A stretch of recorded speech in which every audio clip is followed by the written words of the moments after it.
begitu sholat pertama kali, apa sih yang Bapak rasakan?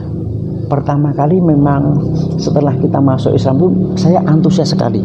Jadi belajar itu saya belajar terus sering bertanya. Jadi kebetulan dengan Mas Hardi yang ikut di tempat saya itu, saya mengikuti dia terus saya ikuti, kemudian saya tanya, bahkan tanya hal yang kecil, misalnya katakanlah ya ini kalau ini sholatnya sudah terlambat atau lupa itu gimana ya, itu semua kami tanyakan dari hal yang sangat kecil, termasuk bagaimana wudhu, najisnya kayak apa, itu hal yang kecil. Kami antusias sekali waktu itu. Bahkan terkadang kita menanyakan hal-hal yang kita tidak tahu itu. Saya terkadang pagi-pagi ke rumahnya ustadznya itu, gara-garanya untuk bertanya,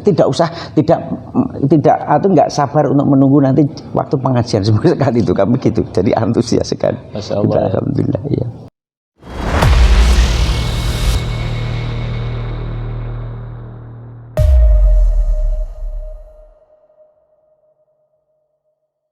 Bismillahirrahmanirrahim. Assalamualaikum warahmatullahi wabarakatuh. Waalaikumsalam warahmatullahi wabarakatuh. Bersyukur kepada Allah Subhanahu wa taala dengan mengucap alhamdulillahi rabbil alamin. Bersalawat kepada baginda Nabi Allah Muhammad Rasulullah sallallahu alaihi wasallam dengan mengucap Allahumma shalli ala Muhammad wa ala ali Muhammad. Sahabat Mualaf TV, jumpa lagi bersama saya Cak Nur. Tentunya dengan tayangan yang penuh inspiratif, informatif, dan edukatif. Tak lupa kami selalu mendoakan Anda semuanya, dimanapun Anda berada, semoga Allah selalu memberikan kesehatan, panjangkan umurnya, dan dilimpahkan rizkinya. Amin amin ya rabbal alamin. Sebelum bincang-bincang dengan narasumber kami, jangan lupa dukung terus channel ini dengan cara subscribe, like, komen, dan share supaya channel ini selalu bermanfaat untuk kita semuanya. Dan tekan tombol loncengnya supaya selalu mendapatkan notifikasi dari Mualaf TV. Baik, kita langsung saja sapa beliau, narasumber kita. Assalamualaikum warahmatullahi wabarakatuh, Pak. Waalaikumsalam warahmatullahi wabarakatuh. Gimana kabarnya? Alhamdulillah baik, sehat. Alhamdulillah sehat gitu, Pak. Iya. Sebenarnya sudah komunikasi agak lama ya, Pak ya. Iya. Cuman mungkin baru kali ini, alhamdulillah ada waktu ya, Pak. Iya, iya. Alhamdulillah. Seperti biasanya di channel Mualaf TV ini, sebelum menceritakan kisah daripada perjalanan Mualaf, ta'aruf dulu, perkenalkan nama, kemudian asal, terus agama sebelumnya. Tafadhol. Saya namanya Wartono. Kebetulan saya dosen UNS atau Universitas 11 Maret Surakarta. Insyaallah. Kemudian saya itu lahirnya di Sukoharjo, tapi sudah sejak di Solo ini tahun 92 sampai sekarang. Nah, saya sebenarnya kalau dikatakan mu'alaf itu juga dulu saya sampai SMP itu saya beragama Protestan.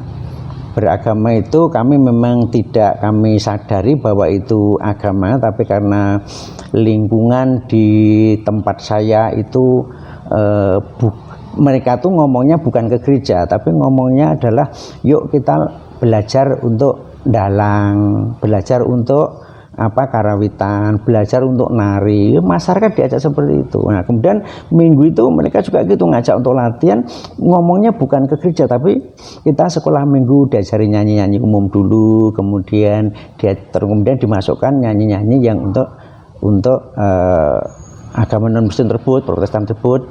Bahkan sampai kalau acara Natalan itu keluarga saya dan sebagainya itu diundang. Cuman kita nggak ngerti bahwa itu namanya Natalan. Pokoknya diundang, diajak makan-makan bersama.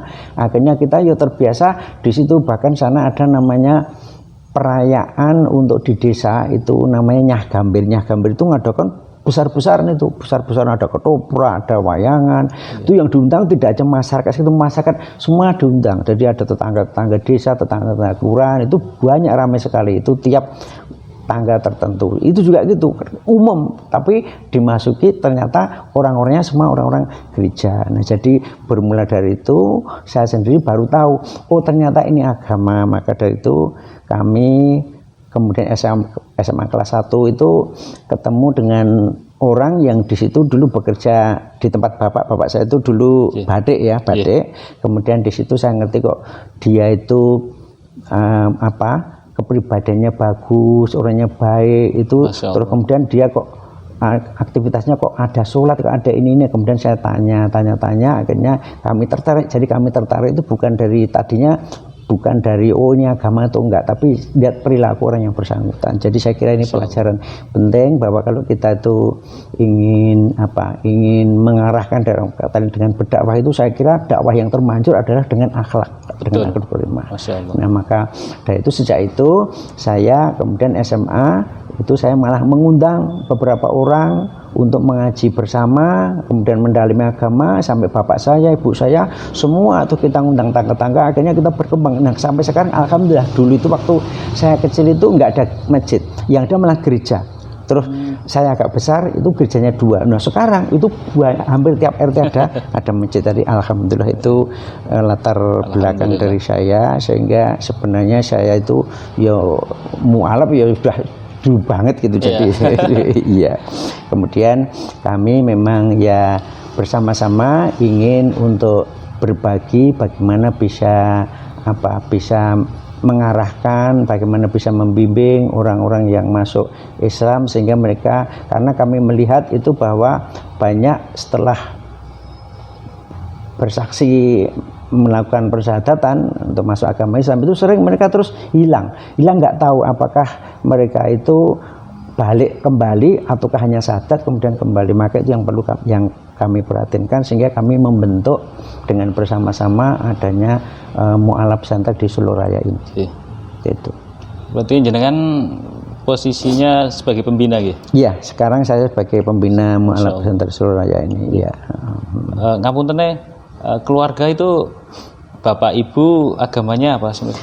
Dulu Kristen, semua Kristen. Kemudian setelah itu saya SMA kelas 3 itu kami ngadakan pengajian itu, kemudian bapak ibu saya ya alhamdulillah terus ikut sholat, ikut sampai sekarang alhamdulillah. Bapak sudah almarhum sekarang. Iya. Berarti keluarga bapak ibu termasuk ada yang keluarga lain ikut Islam semua? Iya, rata-rata sama-sama keluarganya. Karena ya dulu memang itu tidak terasa bahwa itu agama, ternyata itu agama gitu, agama Kristen maksudnya, Protestan gitu. Pada saat masuk Islam itu ada nggak sih tantangan-tantangan dari keluarga? Alhamdulillah tidak ada tantangan sama sekali. Apalagi saat itu posisi bapak saya itu di situ termasuk ya orang disegani. Artinya dulu bapak itu pengusaha batik, sehingga masyarakat malah membutuhkan bapak, termasuk dari bapak itu juga cukup dermawan sekali, sehingga begitu kami masuk Islam nggak ada yang paribasanya, nggak ada yang ikut ganggu lah, mempengaruhi, tidak. Begitu pula bapak saya juga gitu. Jadi tokoh gerejanya sana juga tidak berani gitu. Jadi alhamdulillah itu mulus gitu. Lancar-lancar aja. Iya, lancar-lancar saja gitu. Itu dengan Ustadz? Dulu kami itu namanya dengan Ustadz Rina. Nah, Ustadz Rina itu Ustadz apa Ustadz? Ustadz. Tapi namanya Rina. Namanya Rina, Parino, tapi panggilannya Rina gitu ya. Terus akhirnya dilanjutkan oleh Ustadz Farid, Ustadz Yamto itu. Alhamdulillah kita pengajian rutin terus sampai puluhan tahun itu di tempat saya. Itu akhirnya terus berkembang gitu. Apa sih yang membuat Pak Wartono ini tertarik, yang pada akhirnya oke lah saya memutuskan masuk Islam? Ya baik. Jadi pada waktu itu justru saya itu entah hidayah atau apa, itu maaf ya, saya itu saat itu tuh mana saya di toilet ketika saya buang air besar itu saya mikir, kok aku nanti itu kalau hidup kira-kira kemana ya? Saya bertanya, tapi orang-orang pada mati. Setelah mati nanti kemana ya? Saya hanya berpikir logis saja, bahwa nggak mungkin orang itu kalau enak-enak tanpa berupaya itu nanti hasilnya akan menjadi lebih baik. Begitu pula saya meyakini walaupun belum istilahnya belum tahu secara detail bagaimana kehidupan setelah meninggal, itu saya berpikir berarti nanti ada kehidupan lagi. Kenyataannya kita bicara surga neraka. Terus saya berpikir mana mungkin orang itu pasti akan mendapatkan hal yang besar atau ujian itu kalau kita mempunyai effort, mempunyai upaya yang lebih besar. Nah, sementara agama yang saya anut saat itu malah hanya nyanyi-nyanyi setiap minggu sekali. Kemudian saya bandingkan dengan orang yang namanya Mas Harti yang di tempat saya itu, dia sholat 5 waktu, kemudian malam ngaji dan sebagainya. Itu saya melihat berarti upaya inilah dan ini merupakan tuntunan yang semacam diwajibkan saat itu. Jadi tiap hari terus harus melakukan sholat 5 waktu. Sehingga saya meyakini bahwa itu nanti kehidupan setelah akhir itu nanti yang tepat pasti orang yang mempunyai upaya, mempunyai usaha yang lebih besar. Saya berpikir saya seperti itu. Sehingga saya tertarik untuk itu. Untuk mikir wah saya tuh ini kalau sekarang ini saya bisa main ini badminton, main makeran dan sebagainya loh. Nanti setelah mati itu saya ngapain? Nah di situ saya pikir supaya nanti hidup di akhirat di sana itu nanti bisa hidup lebih baik. Saya pikir saya hanya gitu. Masya Allah. Itu pada saat SMA ya? Iya SMA kelas 2. SMA kelas 2 iya. Baru bisa berpikir iya. Anu ya apa istilahnya logikanya begitu jalan gitu ya. Iya. Oh ternyata agama itu. Yang istilahnya benar menurut Bapak pada saat itu kan ternyata Islam gitu. Islam iya Masya gitu. Allah. Jadi gitu. Pada saat masuk Islam itu orang tua masih Protestan atau? Jadi ya sebenarnya mungkin KTP Islam, tapi tiap hari ke gereja, tiap minggu gitu, tidak benar-benar gitu. Jadi karena gereja itu tidak memunculkan, tidak menamakan itu agama, gitu. Sehingga merupakan aktivitas sosial, gitu. Ada karawitan, ada ya belajar untuk nari dan sebagainya saat itu gitu. Saya baru dengar ini Pak. Iya gitu. Jadi halus banget. Agak apa ya? Jarang sih saya terdengar apa diajak ke karawitan, tapi mungkin cara mereka untuk berdakwah kali ya. Iya, betul. Menggiring apa namanya orang-orang ini ke dalam seni, tapi di dalamnya ada unsur untuk kegiatan-kegiatan gereja kira ya. Iya, betul. Jadi memang halus sekali caranya. Dan di sana itu dulu yang menguasai RT, perangkat semua dari sana. Jadi itu, maka sampai masyarakat ya tidak terasa bahwa itu dikuasai oleh mereka. Tapi alhamdulillah perkembangan sekarang itu malah banyak masjidnya. Masya Allah. Gitu. Kalau mereka kan ada istilahnya misionaris ya Pak ya. Kalau di Islam kan nggak perlu. Iya. Hanya dengan dakwah, tunjukkan akhlak. Tadi Bapak bilang apa? Berdakwah yang jitu itu dengan akhlak ya. Iya. Sampai Allah mengabadikan dalam Al-Quran akhlaknya Nabi Muhammad. Iya betul. Laqad kana lakum fi Rasulillahi uswatun hasanah. Iya. Betul Pak ya. Iya. Di dalam kepribadian Rasulullah Shallallahu Alaihi Wasallam itu ada akhlak yang baik. Iya betul. Saya setuju sekali bahwa Islam itu ternyata mendahulukan akhlak. Ya. Maka ini kalau di dalam ilmu manajemen itu pemasaran ya. Pemasaran yang terbagus itu adalah pemasaran juga dengan akhlak. Karena banyak sekarang di dunia bisnis ini orang memasarkan asal menguntungkan pribadinya dengan mengurangi bahasa Islamnya mengurangi timbangan yang tadinya itu bahannya bagus, buat roti atau apa gandumnya bagus, ada cukunya bagus, terus semakin lama dikurangi nilainya atau kualitasnya sehingga jadinya harganya murah demi menguntungkan pribadi. Jadi Rasulullah juga sudah mencontohkan untuk berdagang. Rasulullah itu seorang bisnismen yang sangat piawai sekali dalam memasarkan. Dan itu kalau sekarang kan banyak memasarkan itu dengan billboard, bikin iklan gitu. Maka ini alhamdulillah kebetulan kami punya biro umroh ya. punya biro umroh itu alhamdulillah berkembang dengan bagus. Kami sama sekali tidak pernah membuat billboard di luar. Kalau banyak atau biro-biro itu bikin buang besar-besar, kita tidak pernah sampai, hanya di papan nama saja, papan nama di kantor kita. Dan alhamdulillah pemasaran kita itu justru melalui orang-orang yang umroh.